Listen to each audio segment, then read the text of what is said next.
Hello, नमस्कार नमस्कार सभी को। तो आज हम शुरुआत करते हैं। हमने कल कहाँ तक पढ़ लिया था।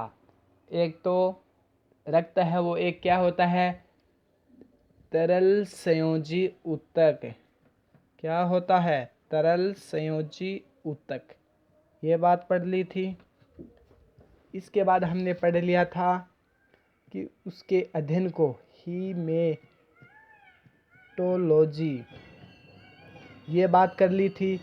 और फिर उसके बाद में हमने बात कर ली थी ये दो भाग, एक तो प्लाज्मा और एक ब्लड सेल्स।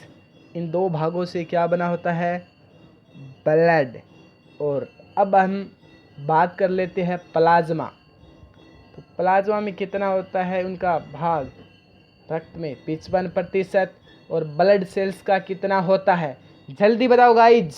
ब्लड सेल्स 45% और प्लाज्मा कितना होता है, 55% भाग। और जो 55% भाग है प्लाज्मा का, तो इसमें क्या क्या आता है। इसमें बात करें 90 से 92% तो जल आ जाता है। और बात करें इसकी किसकी, प्लाज्मा में, तो 55% भाग के अंदर 90 से 92% जल आ जाता है, 6 से 8% प्रोटीन आ जाता है। और अगर बात करें तो कार्बनिक पदार्थ आ जाते हैं और अकार्बनिक पदार्थ।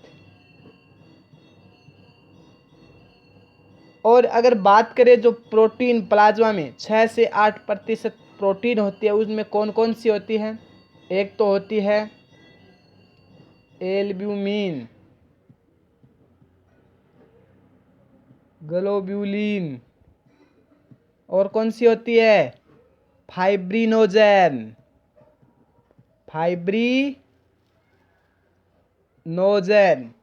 कौन कौन सी होती है गाइस, जल्दी बताओ।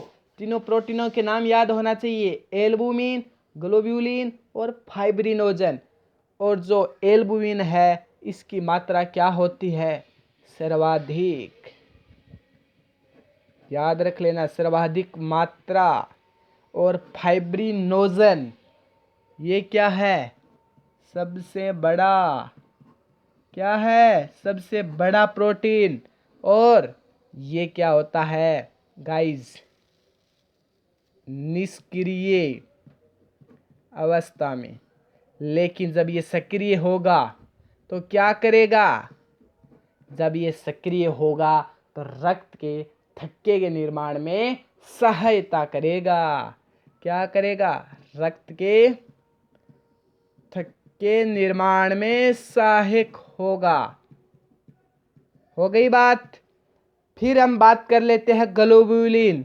तो ग्लोब्यूलिन के 3 भाग आ जाते हैं, अल्फा, कौन कौन से आ जाते हैं, यहां से ध्यान से देखिए, अल्फा, बीटा और गामा। अल्फा, बीटा और गामा। और जो बात करें इसकी गामा, तो ये क्या है, एंटीबॉडीज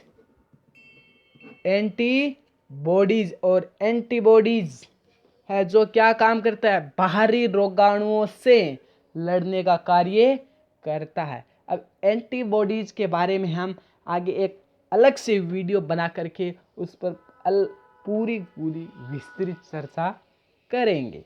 तो हमने बात कर ली प्लाज्मा की। प्लाज्मा 55% होता है, इसके अंतर्गत 90 से 92% जल, 6 से 8% प्रोटीन और कार्बनिक अकार्बनिक पदार्थ होते हैं।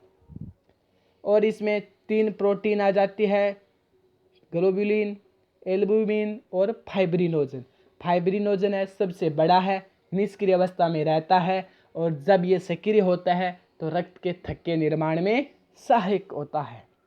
और बात कर ली एल्बुमिन, जो कि सर्वाधिक मात्रा में होता है, ग्लोब्यूलिन अल्फा, बीटा और गामा में होता है। ये तो बात हो गई प्लाज्मा की। अब हम बात कर लेते हैं किसकी, ब्लड सेल्स की। ब्लड सेल्स कितना प्रतिशत होता है, 45%।